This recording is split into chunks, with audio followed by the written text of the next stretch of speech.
If you've been feeling stretched thin lately, like you're always half at work and half at home, never fully present in either place, you're not imagining it. Hybrid work was supposed to give us the best of both worlds: flexibility, autonomy, balance, and in many ways it has. But it's also introduced a new category of stress that most of us were completely unprepared for. Today, we're going to break down why hybrid work creates stress, and more importantly, give you concrete, practical tools you can start using right now to manage it, and why hybrid work is uniquely stressful. First, let's understand what we're actually dealing with, because hybrid stress is different from traditional workplace stress. In a fully remote setup, you build routines around your home environment. In a fully in-office setup, the structure is built for you. But hybrid sits uncomfortably in between. There are 3 core reasons hybrid work tends to generate stress. Reason number 1, the context, switching costs. Every time you shift from home to office or back, your brain has to readapt. Different tools, different social norms, different levels of noise and distraction. That constant recalibration is mentally taxing, even when individual environment is fine. And we already know about those clothes. Reason number 2 is boundary erosion.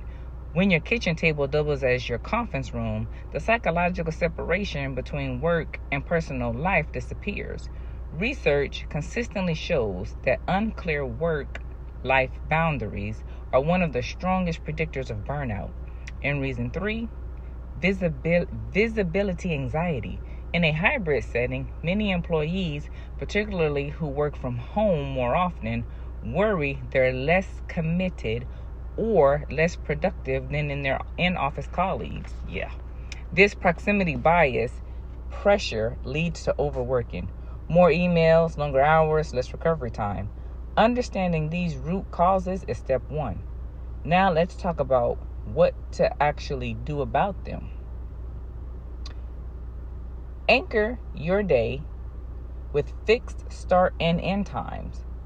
One of the biggest mistakes hybrid workers make is letting their schedule become fluid.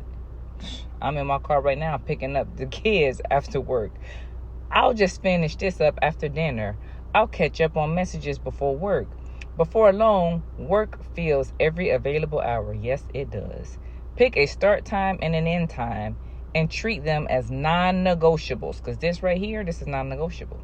Regardless of where you're working that day, your brain needs consistency to regulate stress hormones effectively. Predictable rhythms reduce the cognitive load of constantly deciding when to work. The practical step is to set a daily alarm for your end of work day. When it goes off, close your work apps. Give yourself permission to be done, especially when you don't have this non-negotiable, like when you don't have your kids. So, 2, design a transition ritual for home days. In the traditional office world, your commute served as an important psychological function. It was a buffer, a period of transition that helped your brain shift gears from home mode to work mode and back. When you work from home, that buffer disappears and you go from bed to desk in minutes, then from desk to couch just as fast. We know you do.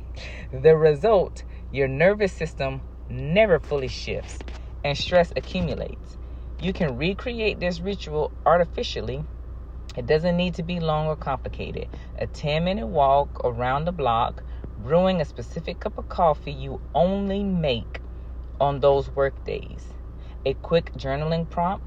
The content matters less than the consistency. Your brain learns to associate the ritual with the transition, and over time, it becomes a genuine stress buffer.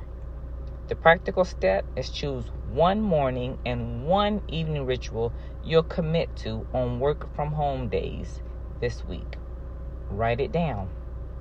Tip 3, set communication expectations and actually enforce them. One of the most underrated sources of hybrid stress is ambiguity around availability. When are you expected to respond? If you're working from home, does your manager assume you're always reachable?